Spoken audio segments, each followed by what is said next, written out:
Buenas tardes, good afternoon. Vamos a dar comienzo a esta mesa sobre el siglo de Obama. Tenemos 4 ponentes, a quienes les recuerdo, por favor, que el tiempo de exposición son 10 minutos y que luego, después de esos 10 minutos, pues podremos proceder a un debate entre todos y todas. El tema, desde luego, es apasionante desde el punto de vista de la historia más actual, el siglo de Obama. No sé si no es un poco pronto para llamar el siglo de Obama desde el momento en que, en realidad, solamente ha transcurrido una década del siglo. No sabemos qué puede pasar en las siguientes 9, pero en cualquier caso sí que es cierto que es un personaje referencial indudable. Veremos lo que los ponentes y las ponentes tienen que decir al respecto. Pues, sin más, damos la palabra a la primera ponente, que es Ivy Arbulu, del Mary Baldwin College de Virginia, sobre la elección de Barack Obama desde el prisma de la literatura hispana estadounidense. Por favor. Gracias. Buenas tardes. El estudio... Porque es que Perdón. no pueden traducir. Ok. El estudio de la literatura hispana estadounidense, de su evolución histórica y su reciente inserción en el canon literario, nos puede servir para comprender algunos aspectos de la política cultural de los Estados Unidos. El análisis de su trayectoria en la historia literaria americana, así como el análisis de los temas que tratan y retratan las novelas, cuentos, dramas y poemas de las comunidades latinas, nos van a servir en esta ponencia como medio de estudio de las políticas de identidad cultural de la sociedad estadounidense. Por identidad cultural se entiende, grosso modo, un conjunto de creencias, una manera de ser de creencias, disposiciones, está muy fuerte, sensibilidades ligadas al lenguaje y a usos y prácticas sociales que configuran una manera de ser de un pueblo y que en general requieren una educación, es decir, requieren que la persona se forme en ellas. Es un concepto difícil de precisar, pero útil y fácil de comprender. Las obras literarias pueden verse como retratos de una cultura y como expresiones de la misma, y en cuanto tales pueden estar al servicio de agendas políticas o sociales, como la denuncia, el reclamo, la búsqueda de aceptación, etc. En este trabajo, literatura hispana, Hispanic, como la llaman en los Estados Unidos, se refiere a aquella que ha sido escrita por latinos o Hispanics. Según la Oficina de Censos de los Estados Unidos, los latinos o hispanos son los americanos cuyo origen o antepasados provienen de México, Puerto Rico, Cuba, América Central y del Sur y otros países hispanohablantes, y quienes se identifican como teniendo una herencia hispanohablante. Un elemento que destaca en esta definición de los hispanos, en tanto que define a una minoría americana, es que lo que los distingue no es el lugar de origen ni la raza, sino el idioma que hablan ellos o que hablaban sus antepasados. Sin embargo, la literatura hispana estadounidense, especialmente la que se viene produciendo hace más de 2 décadas, no se caracteriza por estar escrita en español, comprende tanto la escrita en español como la escrita en inglés. Lo que la hace hispana es el origen de su autor o autora. Aunque el origen hispano de los autores puede ser muy diverso y aunque las experiencias y vivencias de estos es igualmente muy diversa, no solo habría que tomar en cuenta el origen nacional, sino también los factores económicos, políticos y sociales que marcan su inserción en los Estados Unidos. Aún así, se puede hablar de cierta unidad de contenidos, de temas en la literatura hispano-estadounidense que recurren más allá del origen nacional del escritor. La historia del proceso de inserción en el canon literario americano de la literatura hispana estadounidense y su reconocimiento es ilustrativa del proceso de asimilación de esta minoría al crisol social americano. Aunque esta historia es larga y se inicia antes de la creación de los Estados Unidos, con los textos de los exploradores y conquistadores españoles, quienes escribieron sobre Norteamérica, como Juan Ponce de León, que describe la Florida en sus diarios, o Álvar Núñez Cabeza de Vaca y su relación, que se publica en Zamora en 1542, me voy a enfocar en los últimos 50 años, puesto que es a partir de la década de los 60 en que la literatura hispana americana toma conciencia de sí misma y comienza a cuestionar su marginalidad dentro de la cultura americana establecida y oficial. Un repaso breve de la historia anterior a la década de los 60. Primero, desde 1808 hasta 1960 se calcula que se publicaron alrededor de 2.500 revistas y publicaciones periódicas hispanas, las cuales, además de noticias políticas y comercio, también incluían cuentos, ensayos, poemas y novelas por entregas. Estas publicaciones no solo diseminaban la obra de autores locales, sino también incluían los textos de escritores reconocidos de todo el mundo hispanohablante. Además de comunicar noticias y diseminar la literatura hispana, muchas de estas publicaciones, especialmente en el suroeste americano, asumieron un papel importante como protectoras del idioma español y de la cultura, cuando los hispanos residentes en esa región se vieron opacados numéricamente por las olas de migrantes anglos y europeos que venían a ocupar los nuevos territorios adquiridos por los Estados Unidos. The newspapers became the forums for discussion of rights, both cultural and civil. They became the defensores de la raza. Fin de cita.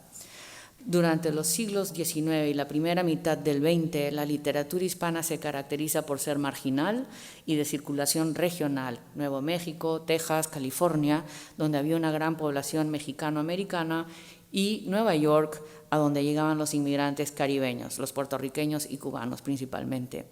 Desde la fundación de la República y más expresamente en el siglo XX, esta literatura trata temas que han sido y siguen siendo centrales: problemas raciales, la marginalidad social, económica y cultural, los derechos civiles, el bilingüismo, entre otros. Hay que destacar en las primeras décadas del siglo XX el tránsito de la escritura en español a la escritura en inglés. Este cambio ocurre de manera paulatina, al igual que el proceso de asimilación de los grupos latinos a la sociedad americana, y debe entenderse como un intento consciente de integración. Como dicen Augenbraum y Fernández Olmos en su The Latino Reader, la primera parte del siglo XX se caracterizó por ser un, cito, period of ethnic consolidation, a steady process of validation and redefinition of U.S. Latino culture. Fin de cita. Pero es el movimiento de los derechos civiles, liderado por la minoría afroamericana, y las protestas contra la guerra de Vietnam, los que inspiran a los jóvenes latinos a agruparse y reclamar sus derechos. En la comunidad hispana, el liderazgo de César Chávez en la organización del sindicato United Farm Workers Union fue inspiradora y motora de un activismo latino o hispano. Durante este periodo surgen artistas activistas como Luis Valdés y la creación del Teatro Campesino. Corky González funda la Crusade for Justice, una organización de servicios sociales y de militancia por los derechos civiles de los chicanos. Los chicanos son los mexicano-americanos. En el ámbito académico se comienza a establecer en las universidades una nueva área de estudios, los estudios chicanos. Paralela a la plasmación de la identidad chicana, en Nueva York, los poetas, músicos, y artistas y activistas puertorriqueños también se agrupan creando la identidad newyorrican. También, paralelamente, pero en el caso de los puertorriqueños desde un contexto urbano, su estética es una estética del proletariado. Los poetas son activistas y su práctica poética son performances orales en las calles, en mítines y en cafés. También en la década de los 60, pero en condiciones muy distintas que las de los chicanos y puertorriqueños, se establece un nuevo grupo de latinos, esta vez exilados políticos, los cubanos que huyen de la revolución de 1959. Los cubanos que llegan a los Estados Unidos no son trabajadores, campesinos u obreros como eran los chicanos y puertorriqueños. Estos son, en su mayoría, profesionales, gente con recursos económicos y capacitados profesionalmente. Su ingreso y recepción en los Estados Unidos suele considerarse privilegiada, ya que el gobierno americano creó una serie de oficinas y asignó recursos económicos para ayudarlos a insertarse en la vida económica y profesional americana. Una característica singular de la cultura cubana y de la retórica de la población cubana radicada en los Estados Unidos es que durante décadas consideran que su estancia en los Estados Unidos es de paso, hasta que caiga Fidel. Next Year in Cuba es, por ejemplo, el título de un libro del escritor cubano-americano Gustavo Pérez Firmat. Es a partir de la década de los 70 en que se puede observar el resultado de esta búsqueda de integración y lucha política. Se publican obras literarias en casas editoriales nacionales, se funda en 1972 la revista Chicano-Riqueña en la Universidad de Indiana y comienzan a aparecer y multiplicarse los estudios latinos en las universidades americanas.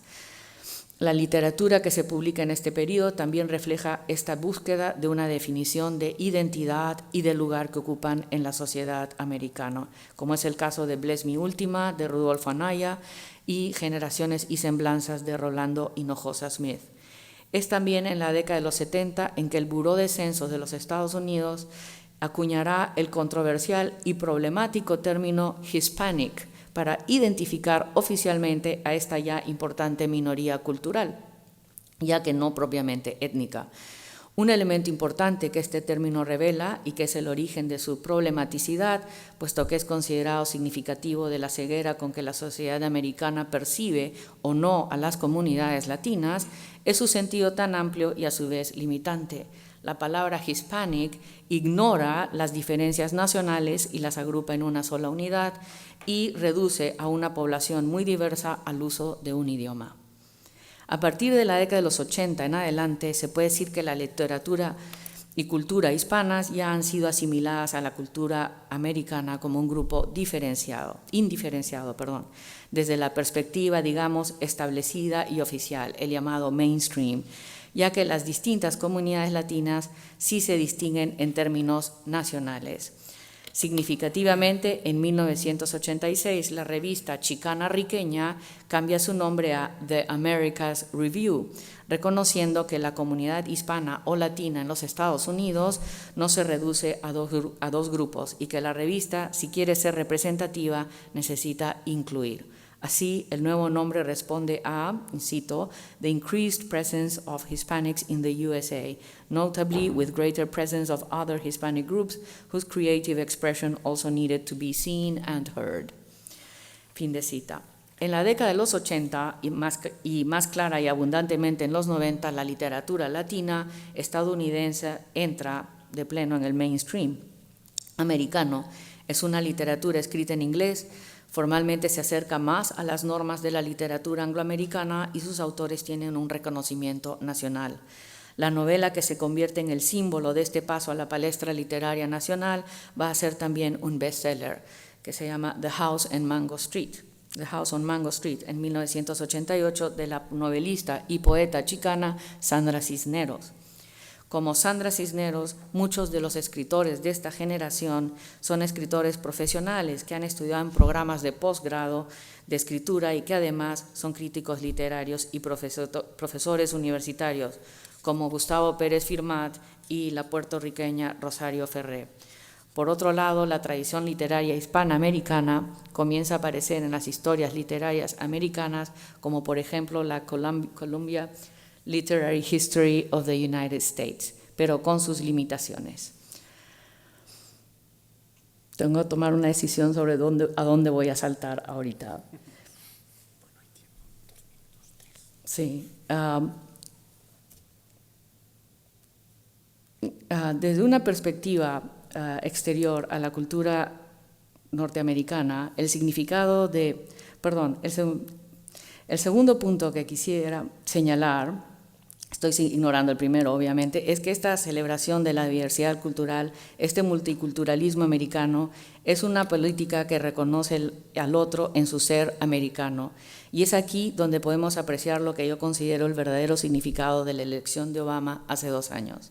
Desde una perspectiva exterior a la cultura norteamericana, el significado de esta elección podría pensarse, como suele hacerse, en términos de la emergencia de una minoría étnica, del reconocimiento de esta minoría históricamente explotada, esclavizada, segregada y marginada, y de su reivindicación.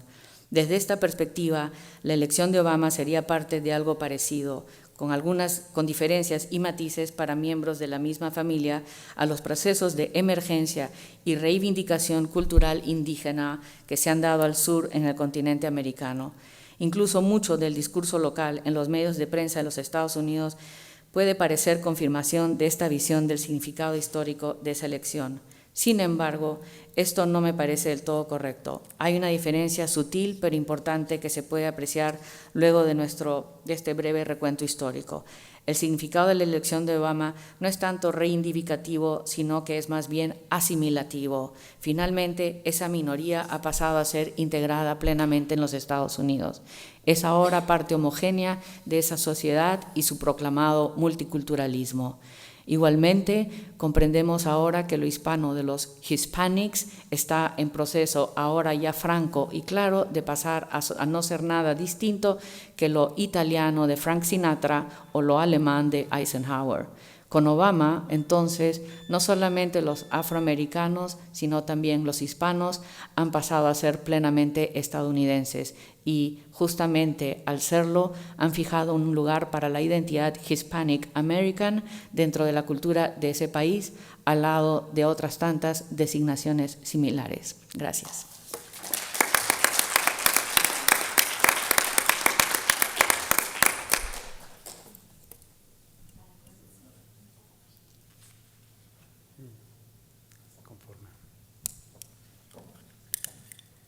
Me recuerdan que si es posible hablar no demasiado deprisa para facilitar la tarea a quien traduce, porque si no es muy difícil la traducción. Ricardo Ávila, de la Universidad de Guadalajara, por favor, tiene la palabra.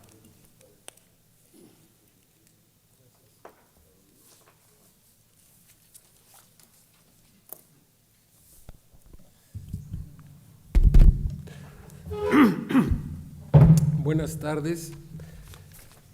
Agradezco a los organizadores de este congreso haberme invitado a participar en esta mesa. Voy a leer unas notas que he llamado un actor social consciente de su tiempo, pero con fallas en su cálculo político. Hace algunos meses escribí las líneas que siguen. Un ejemplo de actor social despierto, consciente del periodo histórico que le ha tocado vivir, es el actual presidente de los Estados Unidos de América, Barack Obama, miembro eminente de las élites intelectuales de color en Estados Unidos. Mediante una suerte de iluminación existencial, un poco a la manera weberiana, la cual se entrevé en su libro Dreams from My Father, Obama asumió su historia personal y escogió la vía menos fácil que las circunstancias le depararon. En vez de regodearse con las satisfacciones halagadoras de su carrera académica en Chicago y en Harvard, o las de su trayectoria como abogado exitoso, examina seriamente su propio devenir histórico, que le conduce a esa suerte de ascetismo laico, del que hablaba Max Weber, y lo sincroniza con su vida pública. Es consciente de la matriz situacional en la que se halla y actúa en consecuencia. Al respecto aseveró, cita, mis raíces étnicas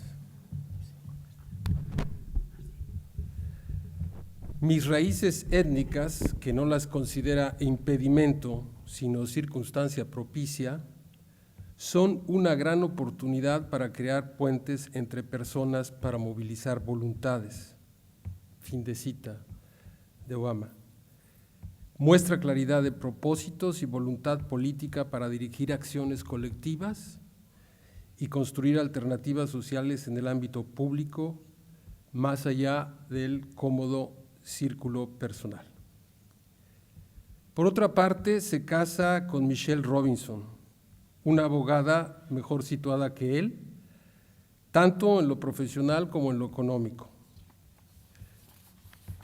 Es posible que el acto de casarse con Robinson haya sido cálculo de Obama, pero también pudo haber sido empatía. Así se entiende otra de sus sonadas declaraciones, cito: "Mi ego se encuentra suficientemente sano para coordinar un equipo de trabajo compuesto por personas inteligentes, inclusive más inteligentes que yo.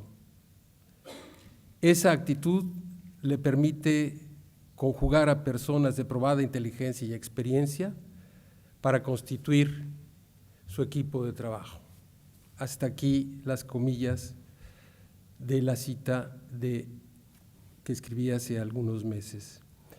Y bueno, estoy pensando en esas personas de inteligencia y experiencia, en Hillary Clinton, por supuesto, y hay otros.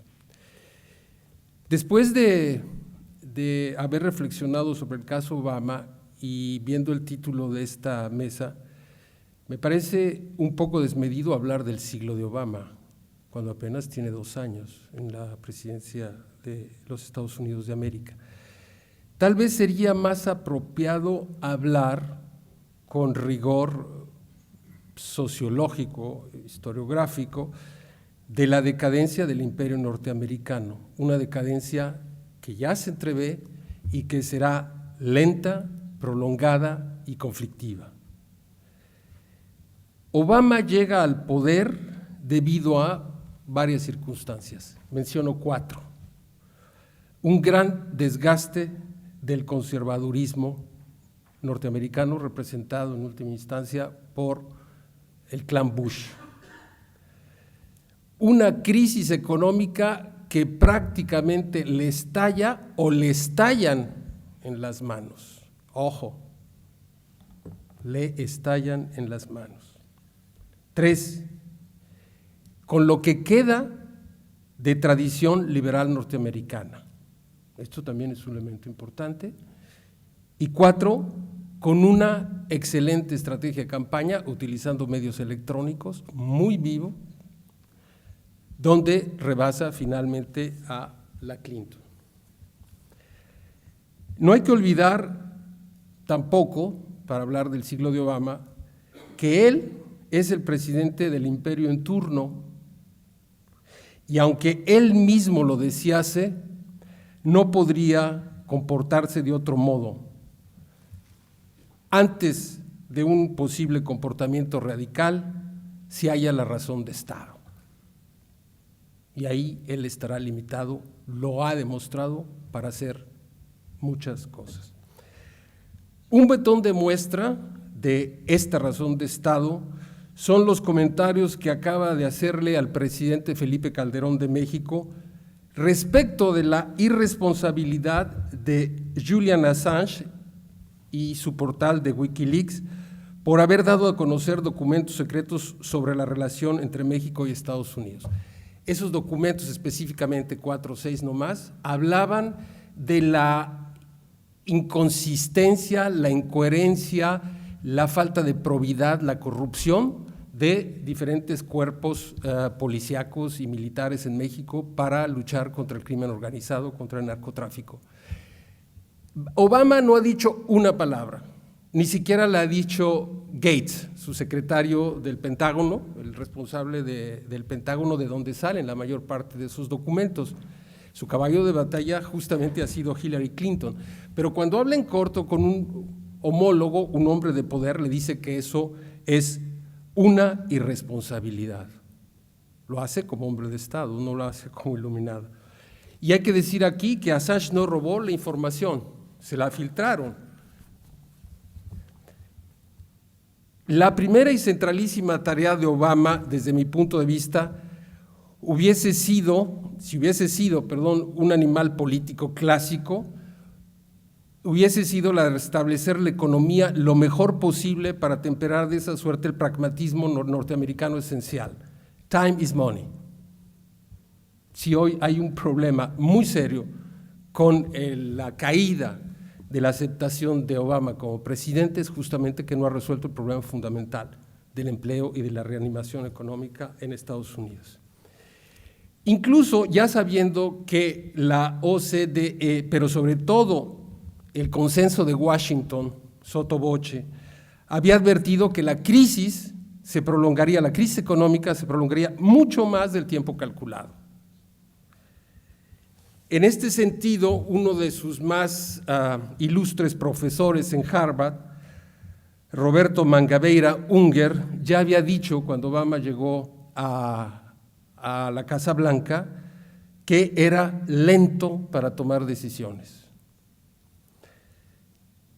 Sus decisiones han abierto muchos y muy sensibles frentes de batalla, que han terminado por reanimar el conservadurismo más retardatario, más cavernario, americano, el Tea Party, con Sarah Palin y adláteres ahí, además que llevan el mesianismo innato de la idea de la nación americana.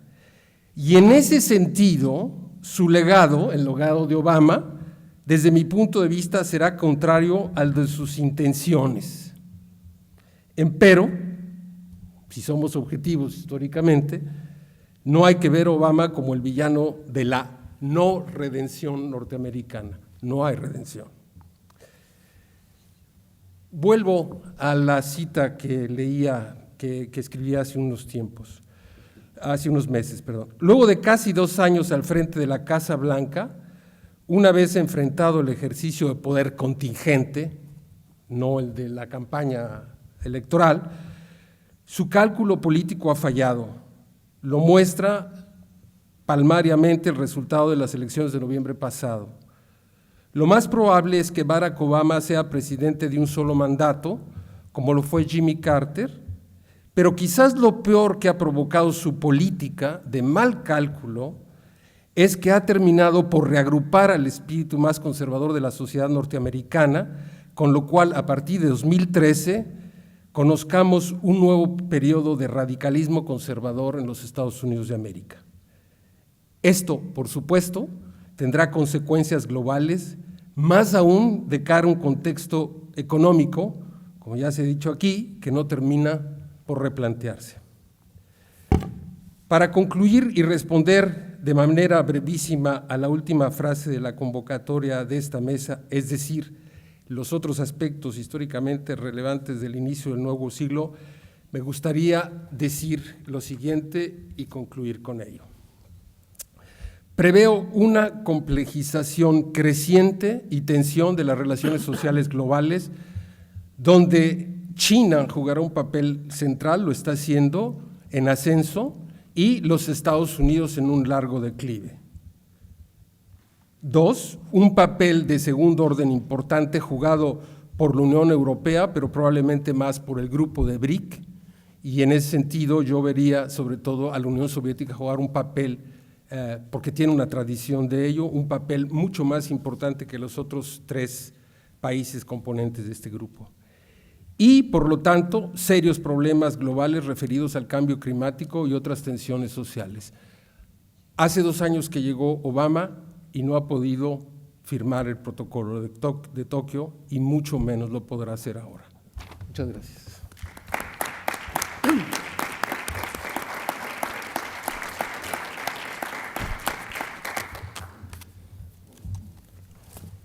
Andreas Leutsch, de la Universidad Alemana de Bielefeld.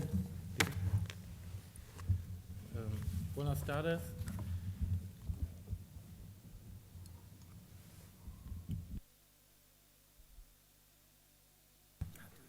Okay. Buenas tardes. Thank you for the invitation. Charismatic leadership is the greatest revolutionary force in times of crisis. In my talk, I'm going to discuss 2 questions, both linked with each other. The first one is, does Obama's leadership belong to what Max Weber called charismatic leadership? The second one deals with the current crisis more general. Answering the first question is quite easy, because at first glance, the American rational political system limits the possibilities for charismatic leadership. Nevertheless, I will explain this in a more concrete and therefore theoretical way. In the beginning of the 20th century, a couple of scholars worked about what some of them and I call political theology. Carl Schmitt, Eugen Rosenstock-Huessy, Eric Voegelin, Ernst Kantorowicz, or Marc Bloch reflected the crisis in the beginning of the 20th century as a crisis of legitimation of domination. On the one hand, there seemed to rise a modern world in which God was dead, but on the other hand, there still seemed some space for exceptional leadership, especially in the state of emergency. However, some of them, namely Voegelin and Schmitt, reflected concepts by Max Weber, who worked about domination in times of crisis as well. He differed between three ideal types to develop a theory of domination: rational, traditional, and charismatic leadership, or domination. I will speak about the last one.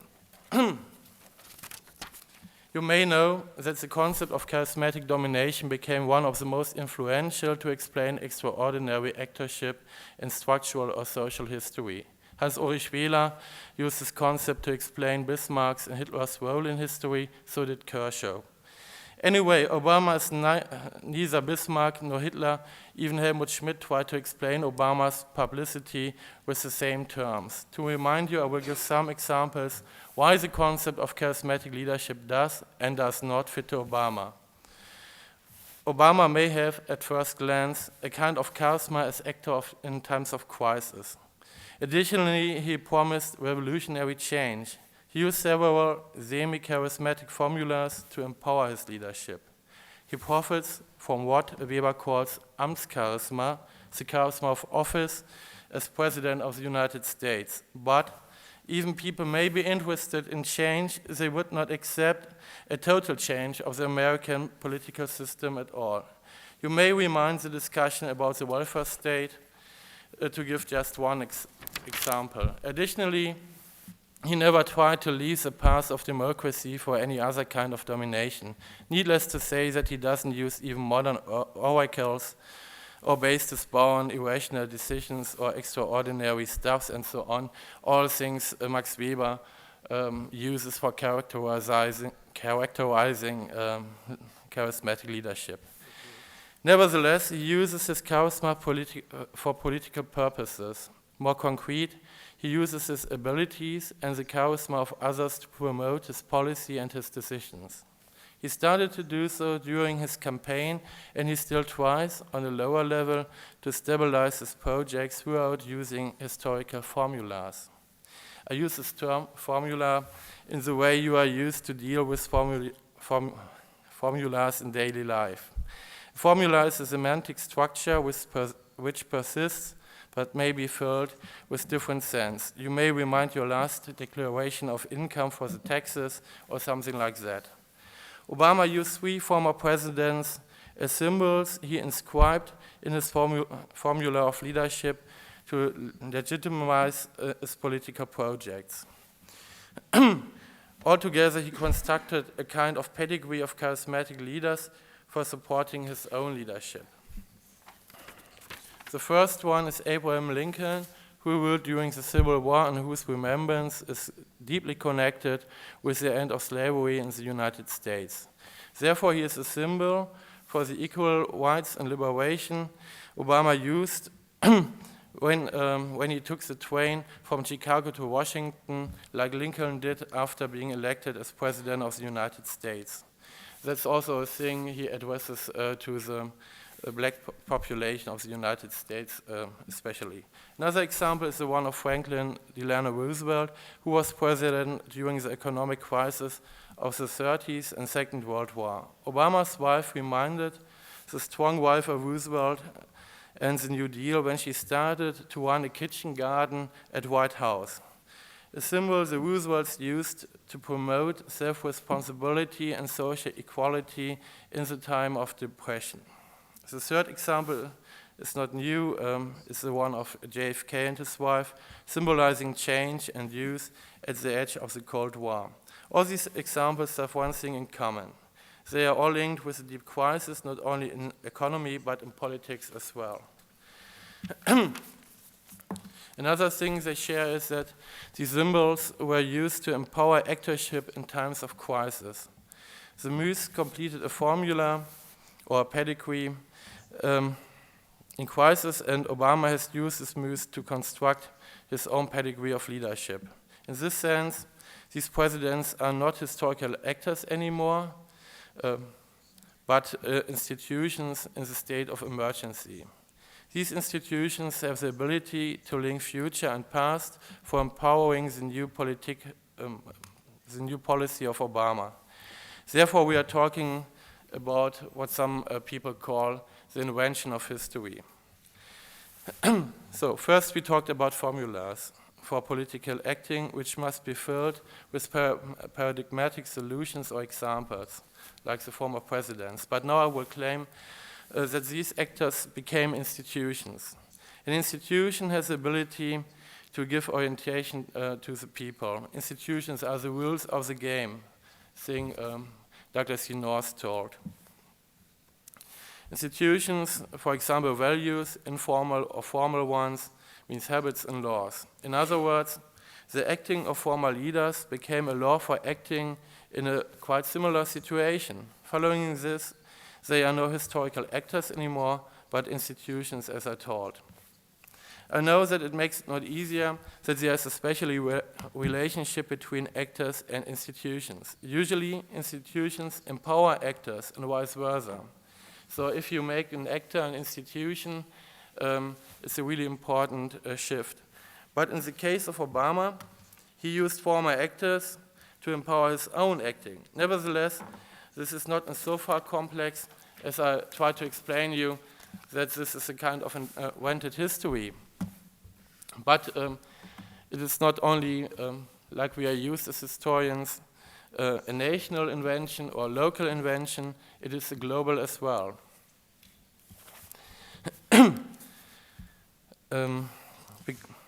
But in the case of Obama, we do speak about a more or less global case because the crisis is a global one. The American president acts globally, and he used global symbols of change, like Kennedy's speech during his Berlin journey. In other words, we have a complex mixture of local traditions and global challenges, as well as expectations, all linked with the current economic and cultural crisis. And so far, it's quite important that we historians try to deconstruct this kind of symbol policy. Anyway, some Republicans in the United States started to use political symbolism as well. For example, when they decided to undermine Obama's politics with the thing they call the Tea Party movement. Whereas Obama underlined equality as a central concept of his politics, it is the Tea Party movement which uses freedom as a concept to stop a renewing of the New Deal. But do we need a New Deal? Do we speak about a local or global crisis? Hard to say. As I told you, the current crisis is a global one, and it's caused by institutional change in the past 20 years. So what we are witnessing in the symbol politics is that we established new institutions, or old ones, however. We notice that economy penetrates all areas of modern living, but on the other hand, the economic system is linked with cultural, political, and social expectations based on institutions which provide orientation in a more and more complex world. We historians construct, reconstruct, and deconstruct these institutions. In doing so, we always close a gap between future and past. Therefore, the future is not open at all, because we observe the future's past.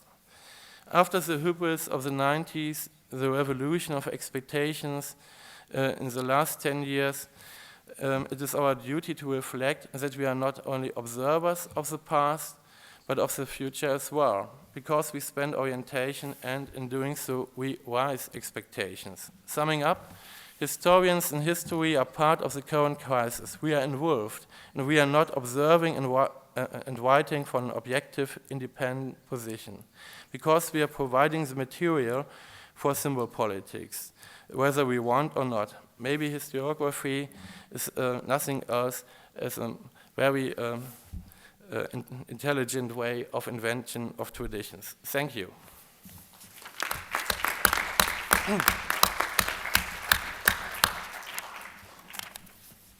Y el último ponente, Roberto González Alacaín, de la Universidad de La Laguna. Por favor. Bueno, buenas tardes a todos. En primer lugar, quería pedir disculpas porque por un error de comunicación no mandé a tiempo el título de mi contribución a esta mesa redonda y por eso no figura en el programa. El título es Barack Obama y entre interrogantes la gran esperanza blanca.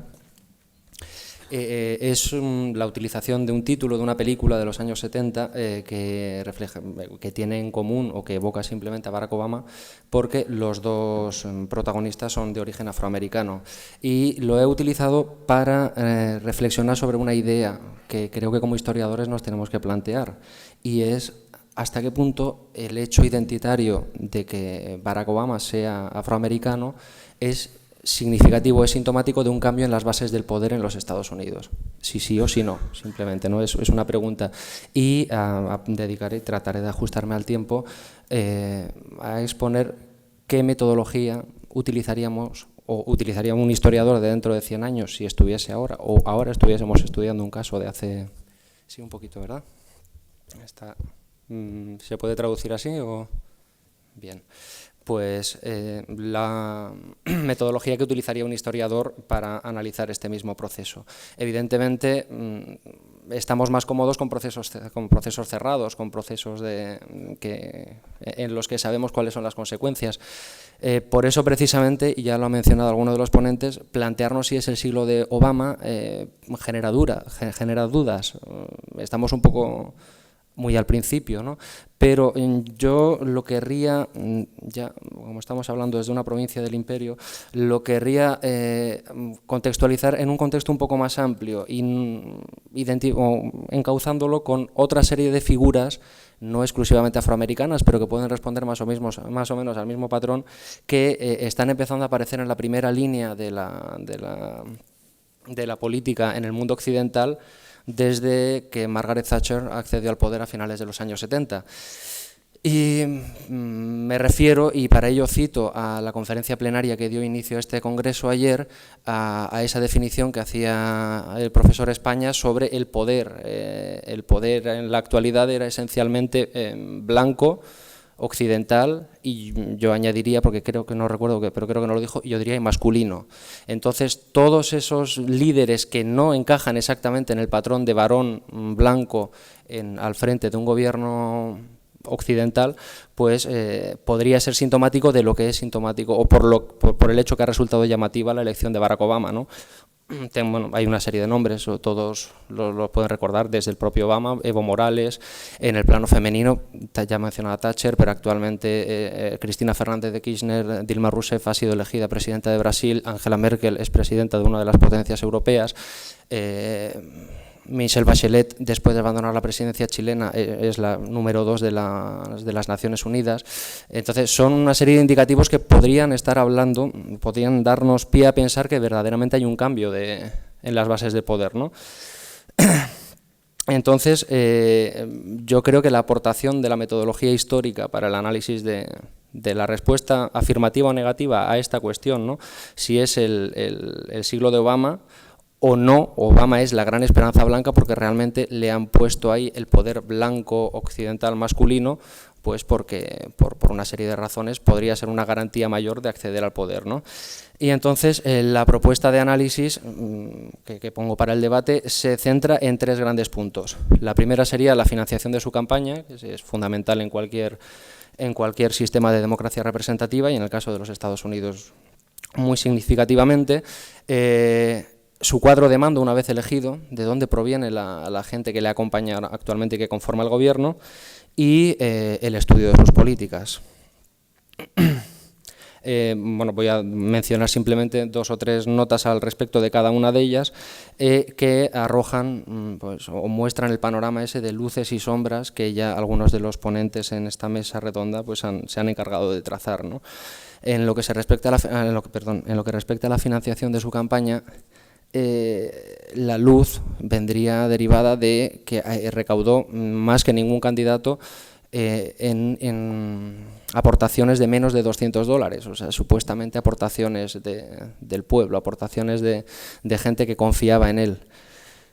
Esa sería la luz. Las sombras es que renunció a la financiación pública de la campaña, que le obligaba de esa manera a revelar el nombre de todos sus financiadores.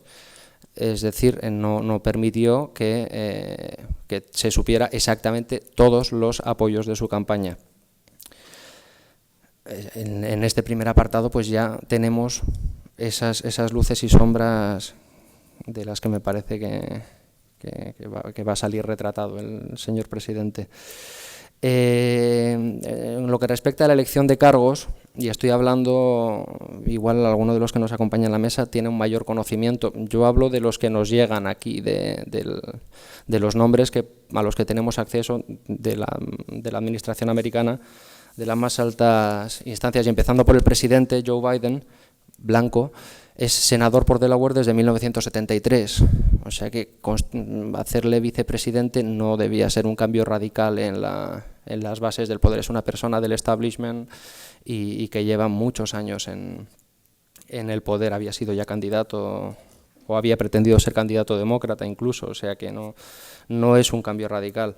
Su secretaria de Estado también ha sido mencionada, que era su rival en las primarias, Hillary Clinton, y que probablemente habría permitido generar un debate parecido al que, no tanto étnico, pero sí desde un punto de vista de género, ¿no? Porque también habría sido muy significativo que una mujer accediese a la presidencia de los Estados Unidos y nos estaríamos planteando si de verdad algo estaba cambiando o no, ¿no? Entonces, en ese caso,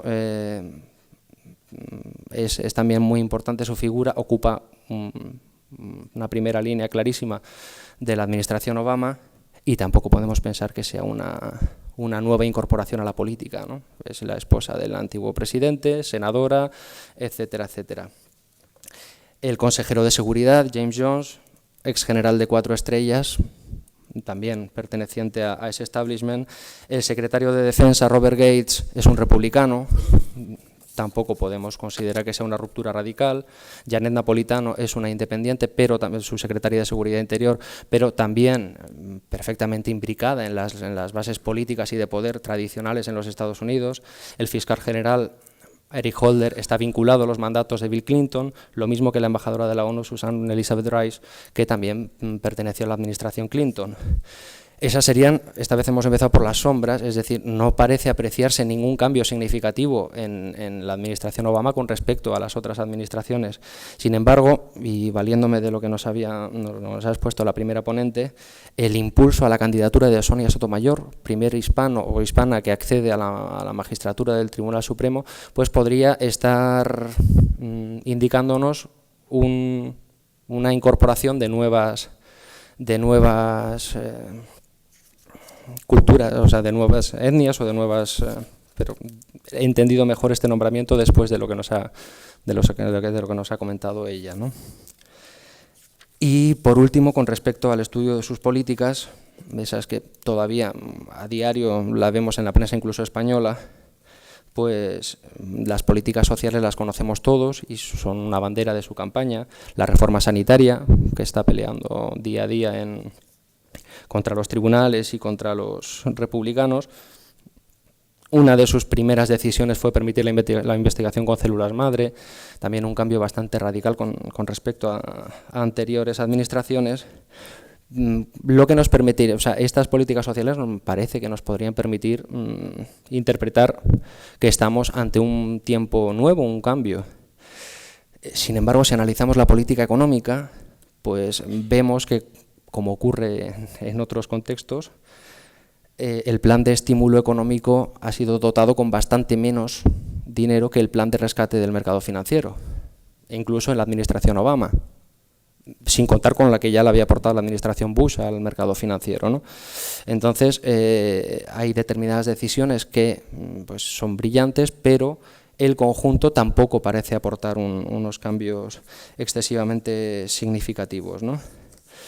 Entonces, pues, como conclusión, no me queda más que comentarles que vamos, como historiadores, evidentemente podemos analizar, el resultado de la investigación no sabemos qué es lo que va a pasar dentro de 10 años o dentro de 20 años, no estamos analizando procesos cerrados, con lo cual el resultado final lo sabemos, o sea, no lo sabemos, perdón, pero sí que parece que la aplicación del análisis de la metodología histórica a la administración Obama pues deja bastante claro que no significa una ruptura radical. Puede que sea un cambio, hay algún proceso del que este tipo de cosas son señales, perdón si los estoy haciendo sufrir, de este tipo de cosas son simplemente señales de cambios como cambian todas las sociedades, cambios más profundos como alguno intuye en esta mesa, que pueden venir en las décadas futuras, pero es evidente que la elección de Barack Obama no es el resultado de un cambio fundamental en las bases de poder en los Estados Unidos. Muchas gracias.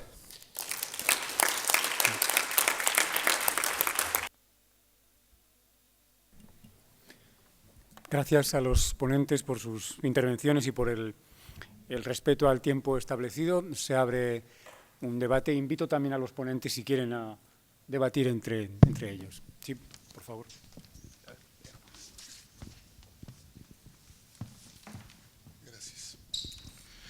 Jorge Secada, de la Universidad de Virginia, en los Estados Unidos. Tengo unas cuantas preguntas para el ponente Ricardo Ávila, principalmente.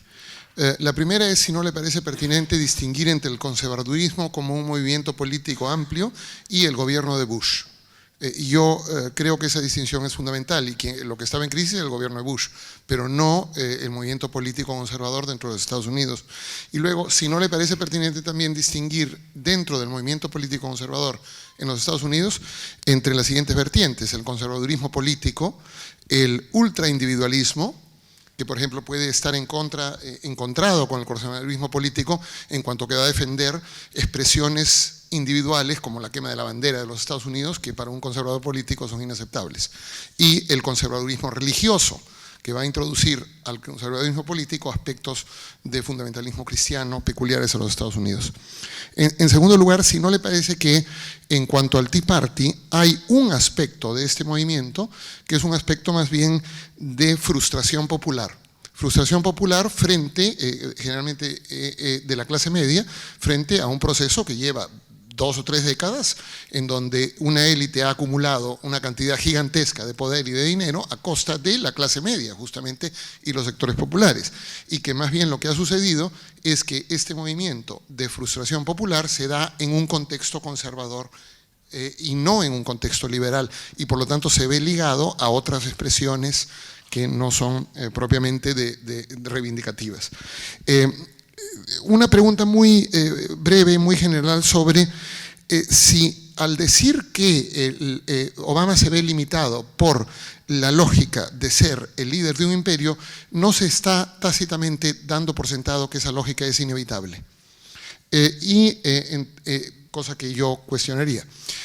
Y en último lugar, si no le parece que por lo menos a algún nivel muy general se puede cuestionar la idea de que Estados Unidos está en un proceso de declive. Y una mera indicación al respecto. Hemos visto cómo en las últimas 2 décadas se ha creado un sector económico, en este momento quizá el sector económico más productivo, más pujante, en los Estados Unidos y sus aliados occidentales, que es el sector de venta de servicios superestructurales, de comunicaciones, etcétera, y que lo que estamos viendo es un proceso de revolución económica parecido a aquel de la revolución industrial, en donde ahora la industria, que es justamente lo que sostiene la acumulación de capital chino, está pasando a ser un sector menos productivo que la vanguardia económica, que es este sector que está en manos de los Estados Unidos. Entonces yo personalmente veo una reserva, una pujanza económica en los Estados Unidos que a mí personalmente me hace un tanto prematuro anticipar un declive. Entonces son esas 4 preguntas. Muchas gracias. El que agradece soy yo por sus preguntas y por el interés mostrado.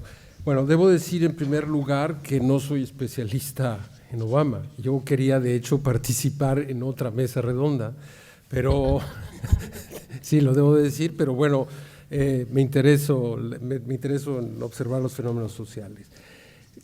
Yo coincido en algunas de sus apreciaciones. Es decir, yo creo que el conservadurismo no es Bush. El conservadurismo norteamericano en general, por supuesto que no es Bush. Pero para fines de imagen, para fines mediáticos, Bush, el clan Bush, y podríamos extender esto hasta Reagan prácticamente, es el que ha enarbolado las banderas de este conservadurismo abiertamente en los últimos tiempos. Y seguro que incluso yo podría considerar que Bush padre e hijo ni siquiera